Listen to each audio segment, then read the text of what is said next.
আজকে সকালটা শুরু হলো ভাবিদের দেওয়া ব্রেকফাস্ট দিয়ে। এখানে ব্রেকফাস্টে কি আছে দেখো, মিঠি এসে এইমাত্র দিয়ে গেল, এখন বাজে 7টা। আর এই যে দেখতেই পাচ্ছ এখানে আছে লুচি আর পনির ক্যাপসিকামের তরকারি আর পায়েস।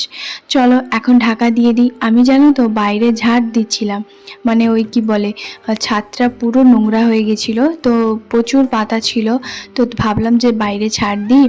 আর তারপরে তোমাদের দাদাভাই তো চলে আসবে, কারণ আজকে ছিল সোমবার। আর সোমবারের সকালটা জানোই তো, তোমাদের দাদাভাইয়ের আগের দিন রাতে হচ্ছে তোমার নাইট ডিউটিতে থাকে। এদিকে দুধটাও দিয়ে গেছে, খাওয়া দাওয়া আমরা কমপ্লিট করে নিয়েছি। এক সাইডে বসিয়ে দিয়েছি দুধ আর এক সাইডে বসিয়েছি চা। চা ছাড়া তো আমার দিনটাই চলে না, তবে ওই যে বললাম আস্তে আস্তে চা খাওয়াটাও কিন্তু ছাড়ছি কন্টিনিউ পুজো পর্যন্ত। তারপরে পুজোর পর থেকে আবার হচ্ছে তোমার মানে খাবো, মানে পুজোর সময় থেকে। তো যাই হোক, এখনো তোমাদের সঙ্গে ইন্ট্রোটাই তো দেওয়া হলো না। নমস্কার, আমি বৃষ্টি। কেমন আছো সবাই? আশা করছি সবাই অনেক ভালো আছো, সুস্থ আছো। আমার নতুন একটা ভিডিওতে তোমাদের সকলকে জানাই অনেক স্বাগত।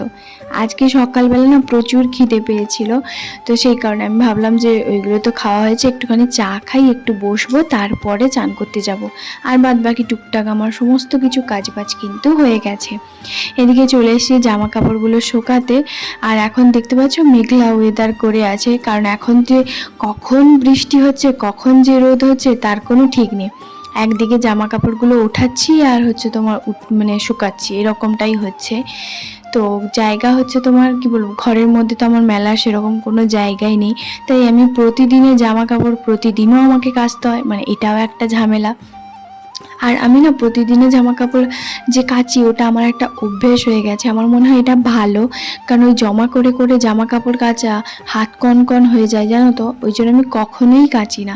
মাঝে মধ্যে হয়তো একবার দেখাই যায়, কারণ যেদিন হচ্ছে সকালবেলা থেকে প্রচণ্ড পরিমাণে বৃষ্টি হয়, না হলে প্রতিদিনের জামা কাপড় কিন্তু প্রতিদিনই ধুয়ে দিই। আগে একটুখানি সকালবেলা উঠেই কিন্তু এই জামা কাপড়গুলো যেগুলো ছিল সেগুলো একটুখানি শুকিয়ে দিয়েছিলাম, দেখলাম যে এগুলো বেশ ভালোভাবে কিন্তু শুকিয়ে গেছে, কারণ ওইগুলো আগের দিনে ছিল। ওই বিকেলবেলার দিকে একটু বৃষ্টি হয়েছিল তখন। আর এখন এই যে কয়েকটা জামা কাপড় যেগুলো কেচেছিলাম সব এগুলোই এখন ভালো করে মেলে দিচ্ছি। যাই হোক, এদিকে কিন্তু আমার বাদ বাকি টুকটাক যে কাজগুলো ছিল সেগুলো করে নিয়েছি, এবারটা শুধু রান্নাটাই বসাবো।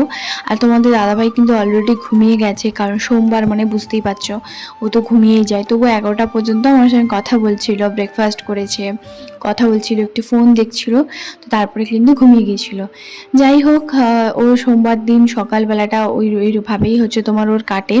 আর আমিও হচ্ছে তোমার কি করি, রান্না বান্না বসিয়ে চুপচাপ হচ্ছে তোমার বসে থাকি, ফোন দেখি আমি আমার মতন, বা কারোর সঙ্গে যখন কথা বলতে হয় মা বাবা দিদি এদের সঙ্গে একটুখানি কথা বলি। তো চলো, এদিকে দেখতেই পাচ্ছ আদা রসুনটা একটুখানি বেটে নেব। আর আমরা তো শিলনোড়া তো বাইরেই থাকে, জানোই তো তোমরা সবাই কম বেশি, ঘরের মধ্যে তো রাখতেই পারি না, বিশেষ করে যখন বৃষ্টি হয় না তখন ভীষণ পরিমাণে অসুবিধা হয়। তো এখন ভাবছি ঝটপট গিয়ে আগে আদা রসুনটা বেটে নিই, যদি বৃষ্টি চলে আসে তাহলে তো হয়েই গেল আমার রান্না করা, কারণ কেন বলো তো, পুরো ভিজেই যাব। আর তারপরে কিন্তু বৃষ্টি হয়েছিল বলে আমি সেরকম আর কোনো ভিডিও শ্যুট করিনি। এখন বাজে হচ্ছে তোমার সন্ধ্যে 7টা। আর তোমাদের দাদাভাই এখানে আমার জন্য অনেক কিছু নিয়ে এসছে, আরও নিয়ে এসছে, সেগুলো তোমাদের দাদাভাই লুকিয়ে রেখেছে, আমাকে দেখাচ্ছে না।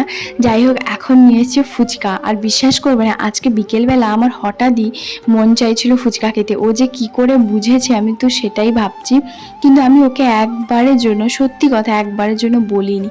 এটাই হয় একটা স্বামী স্ত্রীর সম্পর্ক, যে না বলা কথাগুলো যখন বুঝে যায় সত্যি ভীষণই পরিমাণে ভালো লাগে। এখানে দেখতে পাচ্ছ 20 টাকার মতন ফুচকা নিয়েছি। ওকে হচ্ছে আমি জিজ্ঞেস করলাম, আর সত্যি কথা বলতে আমি খুব একটা বেশি ফুচকা খেতেও পারি না, আর আমার বেশি ফুচকা পছন্দও নয়, তো মাঝে মধ্যে সেটা আলাদা ব্যাপার। তবে দেখতেই পাচ্ছ যে এখানে অনেক দিন পর কিন্তু ফুচকাটা নিয়ে এসেছি। আর আমি তো এটাই শুধু ভাবছিলাম যে আমার সত্যি আজকে বিকেলবেলা ফুচকা খেতে মন চাইছিল। যাই হোক, ফুচকাটা পেয়ে গেলাম, বেশ ভালোই লাগলো। ও কিন্তু দিলীপ ভাইয়ার সঙ্গে একটুখানি মার্কেটে গেছিলো, যেহেতু আর কয়েকদিন পরে দিলীপ ভাইয়া চলে যাবে এখান থেকে, ট্রান্সফারও চলে এসছে, তো সেই জন্য হচ্ছে একটুখানি দুজন মিলে ঘুরছে, মার্কেটিং করছে, এইসব করছিল। তো ওরা নাকি খেয়ে এসছে আর আমার জন্য এই যে নিয়ে এসছে। যাই হোক, আমার বেশ ভালোই লাগলো।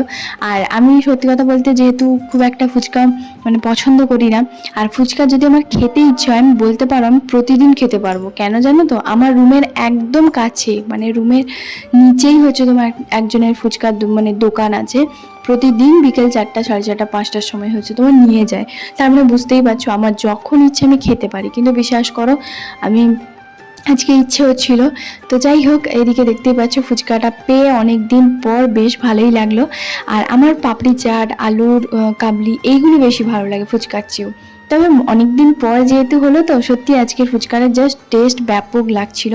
কারণ সত্যি বলতে আমাদের দেখবে বাইরে খুব একটা ফুচকার টেস্ট অতটা ভালো হয় না, বাড়ির ওই দিকে যতটা ফুচকার টেস্ট হয় জাস্ট দারুণ। তবে দেখবে বাইরের দিকে অতটাও ফুচকা ভালো হয় না। তবে এই ফুচকাটা সত্যি আজকে অসাধারণ হয়েছিল, ব্যাপক টেস্ট। আর এদিকে দেখতেই পাচ্ছ দুটো বডি স্প্রে। আমি না খুব একটা বডি স্প্রে ব্যবহার করতাম না, তো এই রিসেন্টলি 2 মাস হলো তোমাদের দাদাভাইয়ের একটা বডি স্প্রে সেটা ব্যবহার করতাম। তো দেখে বললো যে দাদা তোমার জন্য একটা বডি স্প্রে নিয়ে আসবো যখন ব্যবহার করছো।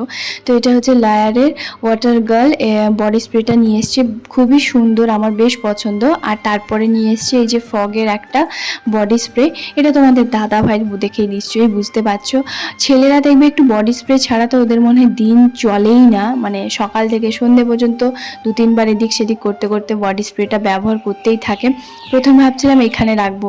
আর এই যে ওয়াইল্ড স্টোনের এই যে বডি স্প্রেটা, এটা তোমাদের দাদাভাই আগে নিয়ে এসেছিলো। ও বডি স্প্রে ব্যবহার করে, ও সকালবেলা ডিউটি যাওয়ার সময়, বিকেলবেলা ও ব্যবহার করে। তো ওর দেখে দেখে আমি এই 2 মাস হলো রিসেন্টলি ব্যবহার করতাম, না হলে কিন্তু আজ পর্যন্ত আমি বডি স্প্রে ব্যবহার করতাম না, মানে ভালো লাগতো না ওরকমটাই।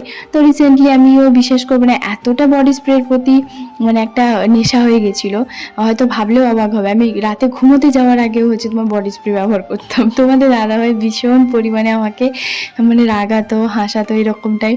খাওয়া দাওয়া আমাদের করার পরে এই যে দেখতে পাচ্ছ মলে গেছিলো। আর আমাদের বাড়িতে না টমেটো নেই মানে রুমে, তো বারবার বাড়ি হয়ে যায়। এটা আমাদের হয়তো বাড়ি না হতে পারে, তবুও আমি বলবো যে হ্যাঁ এটাই আমার কাছে একটা শান্তির জায়গা। যাই হোক, এখানে দেখতে পাচ্ছ মল থেকে নিয়ে এসছে টমেটো, আর কি কি নিয়ে এসছে এক একটা প্যাকেট খুলে দেখি।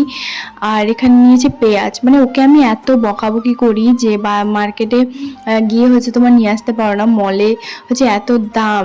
তবে বলছে যে কি করবো বলো, আমি ওখানে গেছি সেই জন্যই হচ্ছে তোমার নিয়ে চলে এসেছি, মাঝে মধ্যে নিয়ে আসাই যায়।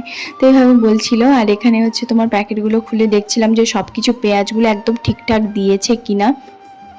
টমেটোও ঠিকঠাক আছে, পেঁয়াজটাও ঠিকঠাক আছে। আর তোমাদের দাদাভাই বলে টমেটো ছাড়া তো রান্নাই হয় না। আর এখানে হ্যাঁ ক্যাপসিকাম নিয়ে এসছে বড় একটা।